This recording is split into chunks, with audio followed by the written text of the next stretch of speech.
ಅವ್ರಿಗೆ ಬೇರೆ ಎಂತ ಒಂದ್ಸಲ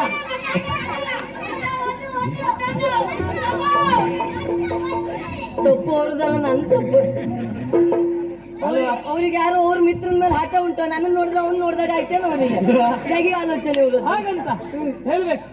ಸಾಧನೆಯನ್ನ ಹೇಳ್ತೇನೆ, ಬಹಳಷ್ಟು ಸಾಧನೆಯನ್ನ ಮಾಡಿದವ ನಾನಿದ್ದೇನೆ. ಹೌದು, ಆ ಸಾಧನೆಯಲ್ಲ ಹೇಳ್ತಾ ಹೋದ್ರೆ ಸಮಯ ಸಾಕಾಗುದಿಲ್ಲ.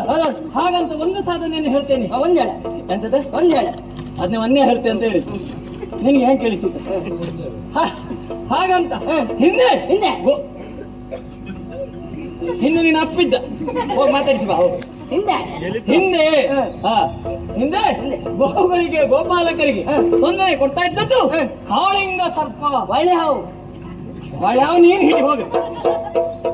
ಒಳ್ಳೆ ಹಾವು. ಒಳ್ಳೆಯ ಹಾವು. ಅದು ಒಳ್ಳೆ ಹಾವು ಅಲ್ಲ, ಅದು ಅಲ್ಲ, ಕೆಟ್ಟ ಹಾವು. ಕೆಟ್ಟ ಕಾಳಿಂದಿ ನದಿಯಲ್ಲಿದ್ದಂತಹ ಸಂದರ್ಭದಲ್ಲಿ ಅದರ ಅಹಂಕಾರವನ್ನು ಇಳಿಸಬೇಕೆನ್ನುವ ಕಾರಣಕ್ಕಾಗಿ ಅದರ ಬಾಲವನ್ನು ಹಿಡಿದು ತಾಯಿಯನ್ನು ಮೆಟ್ಟಿ ಅದರ ಅಹಂಕಾರವನ್ನು ಇಳಿಸಿದ ಕಾರಣ ನನ್ನನ್ನು ಕಾಳಿಂಗ ಮರ್ದನ ಎನ್ನುವ ಹಾಗೆ ಕೊಂಡಾಡ್ತಾರೆ. ಕೇಳಿ ಸರಿಯಾಗಿ ಕೇಳಿಸ್ಕೊಳ್ಳಿ. ಕಾಳಿಂಗ ಮರ್ದನ. ಅಮ್ಮ, ಕಾಳಿಂಗ ಮರ್ದನ ಬಂದಿದ್ದಾರಂತೆ. ಈ ಕಾಳಿಂಗ ಮರ್ದನ ಅಂದ್ರೆ ಹಾವಾಡ್ಸುವವರಲ್ವೇನೆ? ಏ ದೇವ್ರೇ, ಇಷ್ಟೊತ್ತಿಗೆ ಅವ್ರು ಕಾಳಿಂಗನ ಹಿಡ್ಕೊಂಡು ಇಲ್ಲಿಗೆ ಯಾಕೆ ಬಂದ್ರಿ? ಅವರಲ್ಲಿ ಹೇಳು, ಇಲ್ಲಿ ಇದ್ದವರೆಲ್ಲ ಹೆಣ್ಮಕ್ಳು ನಿಮ್ಮ ಕಾಳಿಂಗನ ಇಲ್ಲಿ ಬಿಡುತ್ತಾರ, ಎಲ್ಲ ಹೆಣ್ಮಕ್ಳು ಹೆದರ್ಕೊಳ್ತಾರೆ, ಬೇರೆ ಕಡೆ ಹೋಗ್ಲಿಕ್ಕೆ. ಮಿತ್ರ, ಇದಾಗಬೇಕು.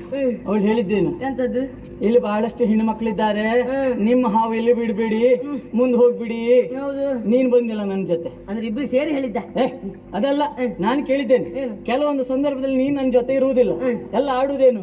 ನಿನ್ನ ಮಿತ್ರ ಮಕರಂದ, ಯೋ ಅವನ ಬಗ್ಗೆ ಕೇಳಬಾರ್ದು ನೀನು. ಯಾಕೆ ಅಂತ ಕೇಳಿದೆ. ಅವ ನಿನ್ನ ಜೊತೆ ಇಲ್ಲಿದ್ದ ಸಂದರ್ಭದಲ್ಲಿ ಎಲ್ಲೆಲ್ಲ ಹೋಗಿ ಹಾವು ಹಿಡಿಲಿಕ್ಕೆ ಹೋಗ್ತಾನೆ ಅವ. ನೀ ಹಾವಿನ ತಲೆ ಮಾಡ್ತಿ ಎಲ್ಲದಕ್ಕೆ ಹಿಡಿಯುದು ನಾನು. ನೀ ಹಾವು ಹಿಡಿಲಿಕ್ಕೆ ಹೋಗುದು. ಕೆಲವರು ಹೇಳುದುಂಟು, ನಿನ್ನ ಬಗ್ಗೆ ತಿಳ್ಕೊಂಡಿದ್ದೇನೆ. ನೀನ್ ಹೇಳುದಂತೆ ನಿಮ್ಮ ಮನೆಯಲ್ಲಿ ಹಾವುಂಟೆ, ನಾನು ಬಂದು ಹಿಡಿತೇನೆ ಅಂತ ಹೇಳುದಂತೆ. ಪಾಪ ಅವರೆಲ್ಲ ಹೌದು ಎನ್ನುವ ಹಾಗೆ ನಿನ್ನನ್ನ ಕರೆದು 5 ಕೊಟ್ಟು ಹಾವು ಹಿಡಿಸುವುದು. ನಿಜವಾಗಿ ಅವ್ರಿಗೆ ಗೊತ್ತಿಲ್ಲ. ಅವ್ರು ಕರೆಯುವ ಮೊದ್ಲು ನೀನೇ ಅವ್ರ ಮನೆಗೆ ಹೋಗಿ ಹಾವು ಬಿಟ್ಟು ನೀನೇ ಹಿಡಿಲಿಕ್ಕೆ ಹೋಗ್ತಂತ ಅವ್ರಿಗೆ ಗೊತ್ತಿಲ್ಲ. ಅದು ಗುಟ್ಟದೆ, ಅದೇ ಹೋಗುದದೆ, ನಾ ಬಿಡುದಲ್ಲದೆ. ನೀನ್ ಬಿಡುದ ಮತ್ತೇನ? ನಾ ಬೇರೆ ಕಡೆ ಹೋಗಿ ಅಂತ ಅಲ್ಲಿ ಬಿಡುದು, ಅದು ಅಲ್ಲಿಗೆ ಹೋಗುದು. ಮತ್ತೆಂತದ? ಹಾಗಂತ ಇಷ್ಟು ನಮ್ಮ ಸಾಧನೆಯನ್ನು ಹೇಳಿದ್ರೆ ಇವಳಿಗೆ ಅರ್ಥ ಆಗ್ಲಿಲ್ಲ. ಇಲ್ಲ, ನಾ ಕರೀತೆ. ಎಂತದ್ದು? ಬಾಮ, ಬಾರಕ್ ಓಬಾಮ, ಬಾರಕ್ಕ ಓಬಾಮ. ಯಾರ? ಬಾರಕ್ಕ ಓಬಾಮ. ಅವ ನಿನ್ ಮಾಂಸ ಅಂತದ. ಬಾರಕ್ಕ ಓಬಾಮ. ಬಾರೆ ಅಕ್ಕ ಓಬಾಮ, ಬಾರಕ್ ಓಬಾಮ. ಓ ಬಾಮೆ. ಹೌದೌದು, ಅದ್ ನಾನ್ ಕರಿಬೇಕು, ನೀನೆಂತ ಕರಿಬೇಕು? ಅದು ಅಕ್ಕ ಅಂತ ಕರೆದೇನೆ. ಅಕ್ಕ ಅಂತ ಕರಿ. ಓ ಬಾಮ ಅಂತ ಯಾವ್ದು? ಇಲ್ಲ, ಓ ಬಾಮ ಅಮ್ಮ. ಹಾಗೆ ಹೇಳು. ಹಾಗಾಗಿ ಇಷ್ಟೆಲ್ಲ ಹೇಳಿದ್ರೆ ಅವಳಿಗೆ ಅರ್ಥ ಆಗುದಿಲ್ಲ. ನೇರವಾಗಿ ಹೇಳ್ತೇನೆ. ಬಾಮೆ ಬೇರೆ ಯಾರು ಅಲ್ಲ, ನಾನು ಕರಿತಾ ಇರುವುದು ನಿನ್ನ ಗಂಡ ಕೃಷ್ಣ. ಹೇಳಿದ್ದೀನಿ, ಬಂದವ ನನ್ನ ಗಂಡನಂತೆ. ಬಂದವ ನನ್ನ ಗಂಡನೇ ಹೌದು ಅಂತ ಆದ್ರೆ ಮನೆಯ ಹೊರಗಡೆ ಯಾಕೆ ನಿಲ್ಬೇಕು? ಒಳಗಡೆ ಬರಬಹುದಲ್ಲ. ಆಗ್ಲೇ ಇಲ್ಲ. ಈಗ ಅವಳು ಏನ್ ಹೇಳಿದ್ಲು? ಗಂಡ ಹೌದೇ ಅಂತ ಆಗಿದ್ರಲ್ಲ, ಬೇರೆಯವ ನಾನ? ಬೇರೆಯವನ ಏನಂತ ಮಾಡಿದ್ರೆ ಹಾಗಾದ್ರೆ? ನೀ ಗಂಡ ಅಲ್ವಾ ಹಾಗಾದ್ರೆ? ಗಂಡನಾದ್ ನನಗೆ ಕೋಪ ಇಲ್ಲ, ನಿನ್ ಕರ್ಮ ನಿನ್ಗೆ ಅಂತ ಸಿಟ್ಟು. ನಿನ್ಗೆ ಸಿಟ್ಟು ಬರುದು ನಿಂಗೆ ಹಾಗೆಲ್ಲ ಹೇಳಿದ್ರೆ ನಮ್ಗೆ ತಡ್ಕೊಳ್ಲಿಕ್ಕೆ ಆಗುದಿಲ್ಲ.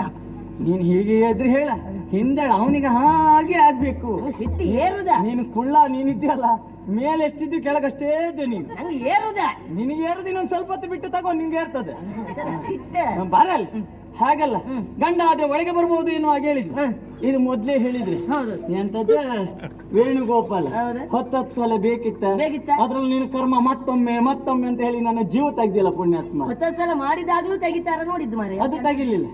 ಮತ್ತೆ ಕಾಳಿಂಗನ 10 ಸಲ ಕೊಲ್ಲಿರ್ಬೇಕಿತ್ತ. ನನಗೆ ಸಿಟ್ಟು ಬಂದು ನಿನ್ಮೇಲಲ್ಲ, ಅವ್ರ ಮೇಲೆ. ಯಾಕೆ? ಅವ್ರ ಮುಂದಿನ ಶಬ್ದವೇ ಸಿಕ್ಕುದಿಲ್ಲ ಅವ್ರಿಗೆ, ಬರೀ ಕಾಳಿಂಗ ಮೆಟ್ಟದ ಅಂತ ನನ್ನನ್ನು ತೆಗಿದ್ರು ಬಿಟ್ರೆ ಬೇರೆ ಎಂತದ್ದು ಹೇಳಲಿಲ್ಲ ಅವ್ರು. ಆಗ ನಿನಗೆ ನೀ ಸಿಟ್ಟು ಬರ್ತದೆ. ಅದು ವೇಣುಗೋಪಾಲ ಅಂತ ಹೇಳುವಾಗ ನಿನಗೆ ಸಿಟ್ಟು ಬರುವುದಿಲ್ಲ. ನಿನ್ ಕಾಲಡಿ ಬಿದ್ದದ್ ನಾನಲ್ಲ. ಹೌದಲ್ಲ? ಹಾಗಾಗಿ ತಡ ಮಾಡುದ ಹೇಳಿದಳಲ್ಲ, ಗಂಡ ಆದ್ರೆ ನೇರ ಒಳ ಬರಬೇಕು ಅಂತ.